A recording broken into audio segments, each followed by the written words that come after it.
A gente volta a falar sobre o caso que aconteceu nesta segunda-feira em Barreiras, um fato que chocou a Bahia, repercutiu no Brasil e acende um alerta para familiares, educadores, para toda a sociedade, na verdade.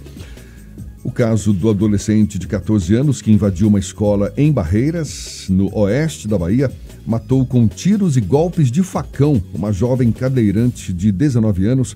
Ele depois também foi alvejado, está internado no Hospital do Oeste. Jeane vai ser enterrada hoje no povoado da Liberdade, zona rural de Barreiras. A polícia ainda investiga qual teria sido a motivação e se o ataque teria tido algum alvo específico.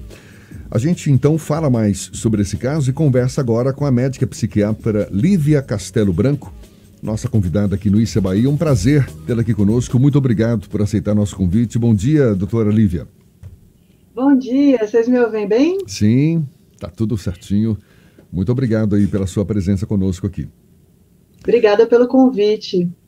Claro que a gente talvez fique só aqui na especulação, mas a senhora, como médica psiquiatra, certamente teria algum elemento a mais para nos oferecer diante dessa dúvida, essa questão. O que leva alguém a esse tipo de atitude? A gente, de vez em quando, ouve falar, é um surto psicótico, Não, é um outro tipo de transtorno psicológico. Está nesse nível ou... Como é que a senhora avalia um caso como esse, doutora Lívia? Logicamente que a gente não consegue dar um diagnóstico baseado no que a gente vê, né, das informações da imprensa, mas o que a gente percebe é baseado nos relatos do rapaz do Twitter, né? Já tinha um planejamento ali, já tinha uma organização para esse ato, mas que mostra muita raiva, mostra muita insatisfação, né? Então, assim, a gente vê que é uma pessoa que já vinha em um sofrimento muito grande e que não tinha apoio, né? Então, assim, quando a gente pensa no nível de agressão desse ponto, a gente pensa, assim, em algum problema psiquiátrico, de fato. Agora, tudo bem, ele até chegou a postar, não é, dizendo que estava procurando por munição para, aparentemente, para praticar exatamente algum ataque. Agora, a gente pode se basear também em algum outro tipo de sinal? Uma pessoa como essa, ela costuma emitir sinais que podem sinalizar, que podem apontar para algum distúrbio, para algum tipo de comportamento perigoso e a partir daí deixar as pessoas mais precavidas? Ou é algo realmente inusitado, que surge do nada, ninguém tem a menor evidência de que isso pode acontecer? Uma coisa que a gente percebe é que é um adolescente, né? É um rapaz de 14 anos. Então, assim, muitas vezes o que a gente começa a chamar a atenção da gente são pessoas que são muito isoladas ou que têm uma mudança de padrão de comportamento. Então, vamos dizer que fosse uma criança super saudável, tranquila, que interagisse bem, e depois começa a ficar mais isolado dentro do quarto, só quer saber de videogame, etc. Né? Então, isso já é algo que chama atenção. A gente precisa chegar perto, né? Tentar entender o que esse adolescente está sentindo, verificar o conteúdo que ele está consumindo, então o que está usando na internet, o que está postando, o que os colegas dele estão dizendo, né? Então, assim, são sinais que podem chamar atenção para algum tipo de problema psicológico ou psiquiátrico. Então, começa daí, né? Observar o comportamento. Agora, doutora, bom dia, Ernesto aqui.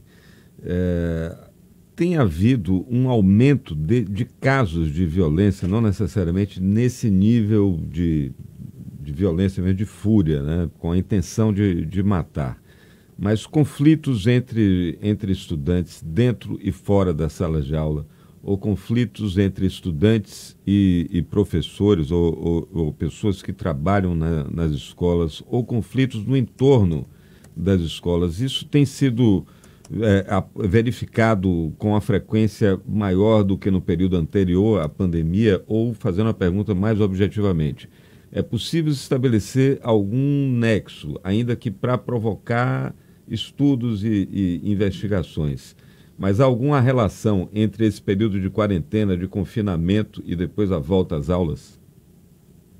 Com certeza, com certeza. A gente observa, a pandemia, ela fez com que as pessoas mudassem a rotina, que passassem por perdas de familiares, que passassem por privações financeiras, alimentares, etc., sem contar esse confinamento que gerou os conflitos familiares, né? Então, a gente percebe que o adoecimento mental, ele aumentou muito. Isso é uma coisa, né? Outra coisa, a gente tem a tolerância a esse tipo de violência tem sido cada vez menor. Então, é muito mais noticiado, muito mais questionado. Então, isso também é algo que chama atenção para a gente continuar questionando e não permitindo que esse tipo de coisa aconteça. E a coincidência desse clima, desse momento que a gente está vivendo, com a discussão também que a sociedade brasileira toda faz sobre o uso de armas, a propagação,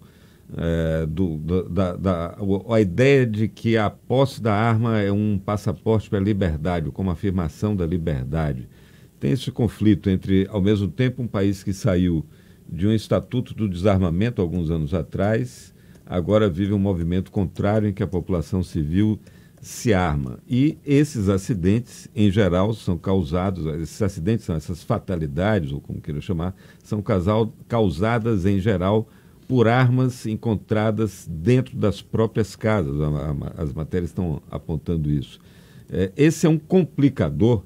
E qual é a responsabilidade dos adultos, especificamente dos pais que são portadores de armas? Aqui eu estou me dirigindo especificamente a você que é um CAC, um caçador ou um colecionador de armas. Qual é a responsabilidade que recai sobre essas pessoas que estão autorizadas a comprar armamento legal, manter munições dentro de casa?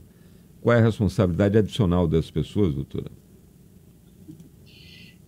Do ponto de vista jurídico, não é da minha competência, né, falar, mas assim, o que a gente percebe é que existe uma cultura, né? Se o adolescente, o jovem, ele é criado em um ambiente que as armas são coisas naturais, ele vai ter um acesso, né? Vai lidar com isso de uma forma muito mais natural. Então, isso de fato aumenta o risco de acidente, né? Então, a gente percebe que são muitos casos desses, assim, são pessoas que tiveram, de fato, acesso à arma, e aí já é uma discussão que não é só psiquiátrica, né? É uma discussão da sociedade como um todo. Qual é a vantagem, qual é a desvantagem? Mas, como psiquiatra, o que eu percebo é que existem muitos crimes que são passionais, né? Tirando os acidentes, muitos crimes passionais, e a gente percebe que o acesso à arma, ele facilita muito, né? Uma agressão que antes poderia ser só com as mãos, que seria só uma agressão, acaba sendo um homicídio por conta desse acesso, né? Então, de fato, para as pessoas que são mais impulsivas, as pessoas que já têm algum nível de questão psiquiátrica, isso pode, de fato, aumentar o risco de morte. Doutora Lívia Castelo Branco, que é médica e psiquiatra, a gente conversando sobre esse caso que aconteceu ontem em Barreiras. Eu não quero entrar aqui no mérito do que motivou esse comportamento do adolescente. Isso não cabe a mim, até se ele vai ser julgado, penalizado por isso, enfim. Não é esse o foco que eu quero abordar agora. Eu queria aprofundar um pouco mais naquilo que eu te perguntei. Como é que a gente pode identificar que a pessoa tem alguma condição emocional ou psicológica mais severa e precisa de ajuda? E como que a gente pode ajudar uma pessoa como essa? Para a gente identificar, a primeira coisa que a gente precisa fazer é conversar, né? Então, assim, sabe aquele seu sobrinho que você acha que ele é esquisito e que você mal fala com ele, né? Aquele seu aluno no colégio que sempre fica muito quieto e que ninguém quer chegar perto dele porque ele fala umas coisas esquisitas. Esse tipo de pessoa é a pessoa que a gente precisa se aproximar, a gente precisa puxar assunto, a gente precisa entender o que a pessoa pensa, se ela está dormindo bem, como é que está o ambiente da casa dela, né? Porque são coisas que a pessoa pensa e muitas vezes ela não verbaliza diretamente. Então, a gente precisa, de fato, perguntar, observar. Não tem assim um diagnóstico que a gente consiga fazer ou prever sem um acompanhamento profissional antes. Mas a partir da escuta, a gente pode sentir que é uma pessoa que está em sofrimento ou uma pessoa que pensa em fazer alguma coisa, e a partir daí a gente vai precisar, de fato, direcionar para o psicólogo e para o psiquiatra. Então, é muito difícil a gente definir isso, porque a pessoa não fala diretamente, né? Ela não sai aos quatro cantos. Ou se ela sair pelo Twitter, né? Ou pelo Facebook, pelas redes sociais. Então, é muito mais da observação da sutileza mesmo, mudança de comportamento, isolamento, algum discurso vago do tipo, seria melhor que eu morresse mesmo, todo mundo tem que morrer, essa vida ninguém vale nada, esse tipo de coisa. O sofrimento mental, ele tende a se agravar caso não receba os devidos cuidados? Sem dúvida, sem dúvida. Começa com um desinteresse, né? A pessoa não quer ir para a aula, ou não quer ir para o trabalho, ou invoca com alguns colegas, etc. Isso depois vai aumentando, né? Para alguns comportamentos mais compulsivos, desorganização financeira, e aí a dificuldade na relação familiar também, até um quadro que pode ter de agitação ou de suicídio. A senhora toca num ponto interessante porque simplesmente ouvir, não é, se dispor a ouvir uma pessoa com um suposto problema mental, enfim, uma dificuldade emocional ali para ser cuidada, já é uma ajuda muito grande, não é? Ou seja, não é necessariamente familiares ou amigos atuarem como profissionais de saúde mental, não seria esse o caso, né? Mas estarem disponíveis para uma escuta acolhedora, não é, que pode fazer toda a diferença num primeiro momento, então. Sem dúvida, porque assim, o falar já é terapêutico. Então, à medida que a pessoa fala, que ela sente que ela é acolhida, isso é recompensador para a pessoa. Então, a partir daí, com o conteúdo, você vai, de fato, levar para um profissional. Agora, por que isso está acontecendo tanto nas escolas, doutora? Está faltando... As nossas escolas, elas também são afetadas por tudo isso que afeta os nossos adolescentes. Nossos educadores também são afetados e foram afetados por todas essas circunstâncias da pandemia, né? A gente está vendo uma coisa explodindo. É possível fazer alguma coisa de imediato, alguma coisa que não dependa de uma grande articulação de políticas públicas, de órgãos governamentais? O que está ao alcance dos pais, o que está ao alcance dos educadores fazer para conter? E nós estamos falando isso nos últimos dias de setembro, quando se mobilizam as atenções para o Setembro Amarelo, para a prevenção do suicídio. A gente sabe que o suicídio hoje entre jovens é um problema gravíssimo de saúde pública. Me parece, me corrija se eu estiver com o número errado, doutora, mas já está entre a segunda ou terceira causa de mortes entre adolescentes, não é isso? É isso mesmo, né?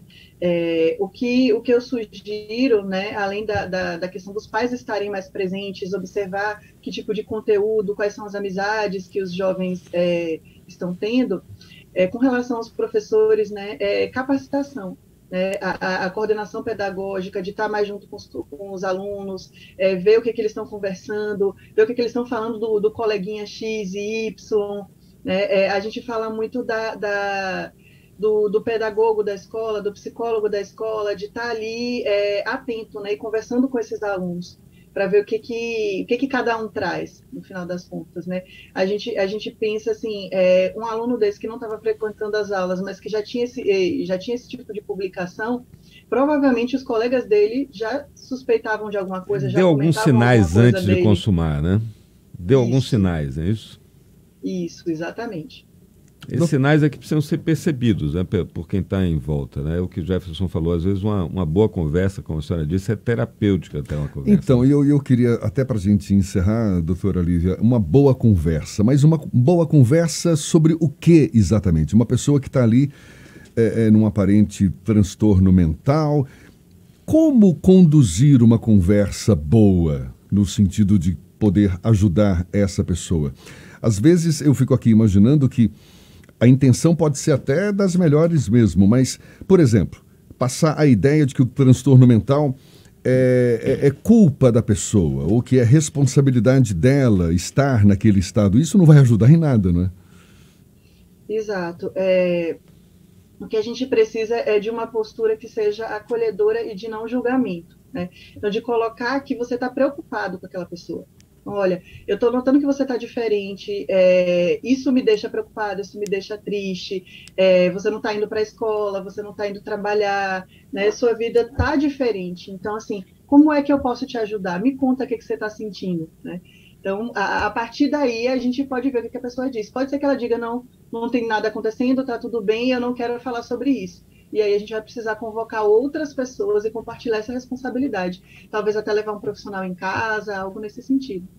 É importante uma conversa dessa que a gente está tendo agora, porque faz as pessoas, as famílias, não é? Os pais, as pessoas em geral, refletirem sobre esse papel que a gente pode ter no nosso dia a dia, com pessoas que sofrem, com pessoas que têm seus problemas pessoais e que nem sempre estão ali compartilhados com a própria família. Uma reflexão no sentido de que a gente pode sim ajudar, né? Na medida em que há a disponibilidade, há o discernimento necessário, há o acolhimento tão importante num momento como esse. E quem sabe um gesto simples como esse é capaz de mudar o comportamento de uma pessoa que está ali sofrendo. Doutora Lívia Castelo Branco, muito obrigado pela sua disponibilidade, médica psiquiatra, conversando conosco aqui no Issa Bahia. Um prazer e um bom dia. Até uma próxima, então. Obrigada, foi um prazer. Até a próxima.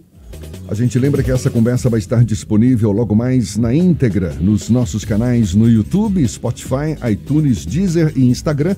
Agora são 7h48 na Tarde FM.